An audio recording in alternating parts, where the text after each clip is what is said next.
आज ही के दिन सन 1861 में गुरुदेव रविंद्रनाथ टैगोर का जन्म हुआ था और आज ही के दिन सन 1907 में प्रथम बार मुंबई में ट्राम सेवा प्रारंभ हुई थी। गर्मियों के चलते मच्छरों का प्रादुर्भाव कम होने की बजाय यथावत है। महानगर पालिका द्वारा विविध विभागों में फव्वारे नियंत्रण द्वारा दवाई छाटने का कार्य भाजी बाजार प्रभाग में शुरू किया गया है। महानगर पालिका की स्वास्थ्य विभाग की ओर से डास निर्मूलनार्थ अभी अभियान चालू है। ये अभियान आज जो शुरुआत हुई है भाजी बाजार जोन के अंतर्गत, इसकी शुरुआत आज यहाँ पे हुई है। इसमें आज प्रभाग क्रमांक 24 द्वारा में ये अभियान बड़े पैमाने पे इसका शुभारंभ आज हुआ है। हालिया कुछ ही दिन पूर्व डफरिन अस्पताल में मरीजों को लगाई जाने वाली सलाइन बोतलों में अशुद्धता पाई जाने पर बवाल मचा और पालक मंत्री ने त्वरित जांच के आदेश जारी किए। दिनांक 30 अप्रैल को डफरिन अस्पताल में मरीजों को लगाई जाने वाली सलाइन बॉटल्स में अशुद्धता की सूचना मिलते ही आमदार यशोमती ठाकुर द्वारा यह मामला पालक मंत्री के समक्ष उपस्थित करते ही उन्होंने त्वरित डफरिन औषध विभाग सील करने व एफआईआर दर्ज करने जिलाधिकारी को आदेश दिए, जिसके चलते कुछ कार्रवाई भी हुई। लेकिन अन्न औषध प्रशासन तथा पुलिसिया कार्रवाई के चलते डफरिन के अधीक्षक व भंडारपाल अपने बचाव के लिए राजाश्रय की जद्दोजहद में लगे हैं तथा अपनी बला सामान्य कर्मचारियों पर लादने की पैरवी में है, ऐसा कहा जाता है।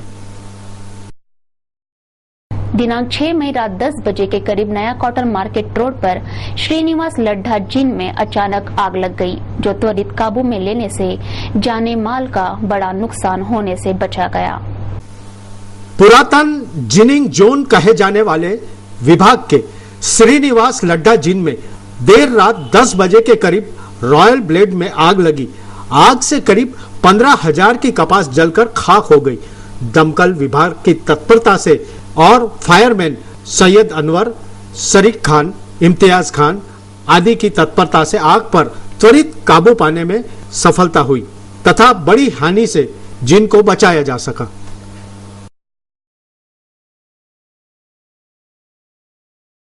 देखते हैं क्या कुछ हुआ महानगर में। एक नजर महानगर की अन्य मुख्य खबरों पर। स्थानीय doctor Panjabrao urban cooperative bank इन दिनों प्रगति पथ पर अग्रसर है, ऐसी जानकारी एक प्रेस कॉन्फ्रेंस में स्थानीय प्रतिनिधि को दी गई। सन 1961 में स्थापित श्री शिवाजी शिक्षण संस्था के कर्मचारियों की पथ संस्था का सन 1975 में doctor Panjabrao Deshmukh urban cooperative bank में रूपांतरण हुआ। बाद में संस्था निरंतर प्रगति के पथ पर अग्रसर है, ऐसी जानकारी संस्था के संचालक मंडल द्वारा पत्रकार परिषद में दी गई। बँकेने जी प्रगती केलेली आहे, म्हणजे 3 वर्षापूर्वीचा जर कालखंड आपण बघितला तेव्हा आम्ही परिवर्तन पॅनलच्या वतीनं या ठिकाणी या बँकेमध्ये पदार्पण केलं, तेव्हा सर्व संचालक मंडळ अतिशय एकजुटीनं या ठिकाणी कार्यरत राहिलं। त्यांना साथ इथल्या संपूर्ण अधिकाऱ्यांनी दिली, संपूर्ण कर्मचाऱ्यांनी दिली आणि त्यांच्या अथक परिश्रमानंच आज जी 19 कोटी रुपयानं जी तोट्यामध्ये असणारी ही जी आमची बँक होती, ती या मागच्या 3 वर्षामध्ये आम्ही तो 19 कोटीचा तोटा भरून काढला। स्थानीय गोल्डन किड्स इंग्लिश स्कूल में फीस बढ़ोतरी का पालक प्रबंधन विवाद अपनी चरम सीमा पर है। इसके चलते मुख्याध्यापक द्वारा पालक को पीटने तथा कनपट्टी पर देशी कट्टा तानने का मामला प्रकाश में आया है। शिक्षण संस्थाएं गुरुकुल का आधुनिक रूप है। विद्यादान की पवित्र परंपरा को लांछित करने के वाकये सदा सर्वदा सामने आते हैं, लेकिन golden kids English high school में घटित घटना ने पालकों में विद्यादान करने वाली संस्थाओं के प्रति अप्रिय भाव प्रकट कर दी है। गोल्डन किड्स तथा पालक विवाद ने एकाएक उस समय हिंसक मोड़ ले लिया जब शाला के मुख्याध्यापक द्वारा संघर्ष समिति के प्रकाश खरूले से मारपीट करने और कनपट्टी पर देशी कट्टा तान दिया गया। माझे 2 पोरं गोल्डन किड्स इंग्लिश शाळेमध्ये शिकतात। आज 2 नंबरचा 7व्या वर्गात शिकतो. त्याच्या ॲडमिशनच्या संदर्भात मी गोल्डन किड इंग्रजी शाळेत गेलो होतो. त्यांना विचारपूस केली. सगळं विचारपूस चौकशी झाल्यानंतर मी बाहेर घरी निघण्यासाठी आलो. माझी गाडी झाडाच्या खाली उभी होती आणि माझ्याच गाडीला लागून एक पांढरी कार उभी होती. त्या पांढऱ्या कारमध्ये संबंधित शाळेचे हेडमास्टर विजयराव वाघमारे आणि त्यांचे 2 सहकारी पोरं वय 20 ते 25 वयोगटातील यांनी मला ओढला. हात सांभाळला. हा जातीचा संभार आहे. या जातीवाचक शिवगाळ गेली. खूप मारपीट केली आणि मारपीट करत करत मला आतमध्ये नेलं वाघमारे हेडमास्टरच्या हॉलमध्ये ऑफिसमध्ये आणि खूप मारपीट केली. मला मुका मारपीट केली आणि परत मला ओढताळ करून बाहेर गेटपर्यंत आणला आणि कमरेची लिव्हायरल काढली बंदूक आणि माझ्या डोक्याला लावली. याच्यानंतर म्हणजे आता हाताने मारपीट केलं आणि याच्यानंतर जर तुम्ही या शाळेला त्रास दिला गोल्डन किड राठीच्या मागं धावले हे बंद करा. याच्यानंतर मी तुम्हाला बंदूकच्या गोळीनं ठार करीन अशी धमकी दिली. जब इस घटना की शिकायत गाड़गेनगर पुलिस स्टेशन में दी गई तो पुलिस यह कार्रवाई संदेह के घेरे में दिखाई दी. उस विभाग के एसीपी क्षीर सागर तो एक महिला पालक के स्वाभिमान पर चोट करते गाली गलौज तक कर बैठे.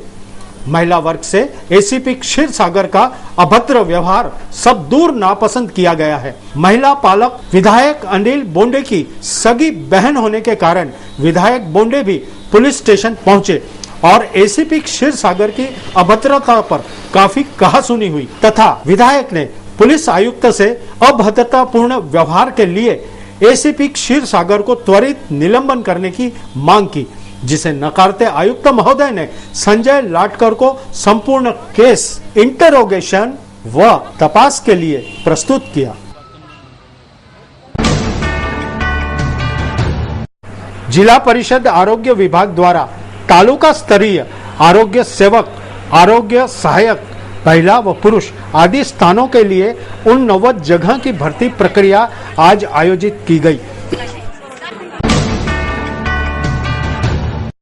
एलबीटी के विरोध में दिनांक 7 मई को अमरावती बाजार पेठ बंद रखते चेंबर ऑफ अमरावती, महानगर मर्चेंट एंड इंडस्ट्रीज द्वारा एक ज्ञापन मनपा आयुक्त अरुण डोंगरे को दिया गया. वैट टैक्स लगाते शासन ने स्थानीय संस्थाओं के टैक्स बंद करने की हिमाकत की थी, लेकिन अपने वादे पर अटल न रहते एलबीटी कायम रखने से क्षुब्ध व्यापारियों द्वारा अमरावती बाजार पेठ दिनांक 7 को बंद रखकर विरोध प्रकट किया गया तथा संपूर्ण व्यापारियों की भावनाओं का एक निवेदन मनपा आयुक्त अरुण डोंगरे को दिया गया. हमारे व्यापारी की छाती में मुख्यमंत्री साहब ने खड़ा किया. हमारी यही डिमांड है कि कोई भी अन्य कर हमारे ऊपर थोपे न जाए. कर हम देना चाहते हैं वैट के माध्यम से. गुजरात के जैसा. एक मिनट, वैट के माध्यम से हम कर देना चाहते हैं और भारत के अंदर किसी भी राज्य के अंदर जहाँ जहाँ भी एलबीटी जकात खत्म हुआ है वहाँ कोई भी पर्यायी टैक्स नहीं लगा है. आपकी जानकारी के लिए गुजरात का जो हमारे पास उदाहरण है, छत्तीसगढ़ है, मध्य प्रदेश है, कहीं पर भी उन्होंने लगाया नहीं. हमारी सरकार से यही गुजारिश है. और आज मुख्यमंत्री साहब ने टीवी चैनल पे हमारे व्यापारियों ने बताया कि भाई एलबीटी तो महाराष्ट्र के अंदर रहेंगे, व्यापारी को अगर राज्य के बाहर अगर जाना है तो वो जा सकते हैं. इसका हम पूरा निषेध व्यापारी संगठन हम करते हैं. क्योंकि व्यापारी सरकार की तिजोरी के अंदर जो टैक्स आता है, व्यापारी टैक्स कलेक्ट करने का एक बहुत बड़ा माध्यम है. और उसके साथ में अगर इस प्रकार की ट्रीटमेंट अगर महाराष्ट्र के मुख्यमंत्री करते हैं तो निश्चित रूप से ये महाराष्ट्र के व्यापारियों का घोर अपमान है. और इसका महाराष्ट्र व्यापारी महासंघ, chamber of commerce, chamber of Amravati, महानगर मर्चेंट एंड इंडस्ट्रीज की ओर से हम इस जो स्टेटमेंट दिया है उनका हम निषेध करते हैं.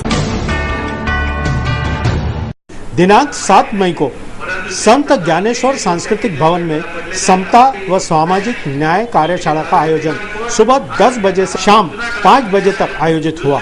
सामाजिक न्याय व विशेष सहायक विभाग, प्रादेशिक उपायुक्त समाज कल्याण विभाग अमरावती अंतर्गत नागरिक हक संरक्षण अधिनियम व अनुसूचित जाति जमाती अत्याचार प्रतिबंधक अधिनियम अंतर्गत कार्य करने वाले शासकीय अधिकारी, पुलिस विभाग अधिकारी व स्वयंसेवी संस्था के कार्यकर्ताओं की एक सामाजिक समता न्याय कार्यशाला का आयोजन हुआ.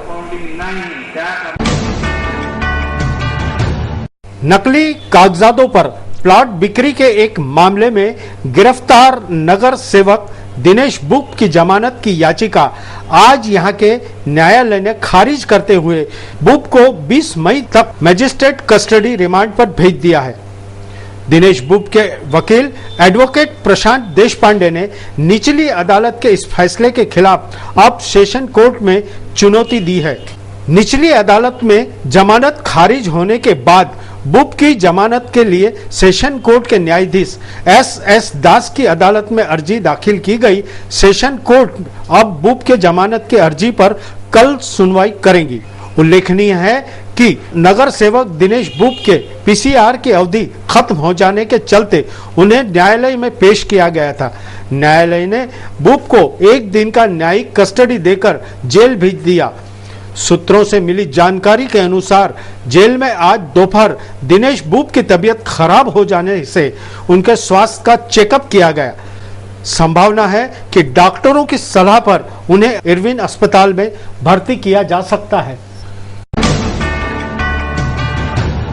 हाल ही में कारंजा मार्ग पर कामर गांव के पास एक सड़क दुर्घटना में स्थानीय एंटी करप्शन ब्यूरो के 2 पुलिस निरीक्षक व 4 कर्मचारियों की दर्दनाक मौत हुई थी। Amravati hotel and bar association ने मृतकों के परिजनों की मदद के लिए 51,000 रुपए का धनादेश पुलिस आयुक्त अजित पाटिल को सौंपा। इस समय होटल एंड बार एसोसिएशन के अध्यक्ष नगर सेवक नितिन देशमुख, सुनील पडोरे, सुरेश चांदवानी, निशाद भाई, सचिन जायसवाल, अजय गुलाने, मंगेश अजमीरे, नितिन जायसवाल, बॉबी नंदा आदि उपस्थित थे। बांधकाम मंजूरी के मामले में पारदर्शिता लाने आधुनिकतम ऑटो डीसीआर प्रणाली मनपा अमरावती में शुरू की गई। इसके लिए पुणे की सॉफ्ट टच कंपनी के साथ करार किया गया, लेकिन यह करार और ठेका फर्जी है। यहीं के सहायक अभियंता द्वारा यह प्रणाली शुरू करने का आरोप सदस्यों द्वारा लगाया गया। इस पर दिनांक 6 मई को आयुक्त डोंगरे द्वारा एक मीटिंग बुलाई गई, जिसमें सहायक संचालक नगर रचना विभाग के अधिकारी गैर हाजिर रहने से बैठक मुलतवी रखी गई। पुणे की जिस कंपनी संग यह करार किया गया, उसके अधिकारी गुप्ता व शीतल व जगताप प्रथम बार अमरावती मनपा में उपस्थित हुए। मनपा आयुक्त ने प्रणाली की खामियां दूर करने और तत्काल अमल में लाने की उन्हें सूचना दी।